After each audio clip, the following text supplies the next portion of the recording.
Mani sauc Andris. Es zinu, ka tur atbraucu, lai tuvāk būtu ar Dievu. Un, lai tuvāk būtu ar Dievu un lai es vairāk iepazītu viņu un lai saprastu, ko es no viņa varu sagaidīt. Un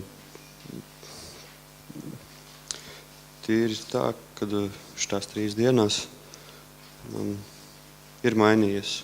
Miegainība pazudusi, kas man iepriekš bija. Es braucu uz draudzēm, kā kur reizi. Bija reizi, kad es, kamēr mācītājs runāja, es varēju iemigt. Nebija īsi uz ilgu laiku, bet tā uz īso brīdi, bet tas bija tā tikai. Un arī tīri vēl tas, kad lūkšanas mēlēs, tas ir viss noticies, viss notiek. Par to man liels prieks. Liels paldies jums visiem.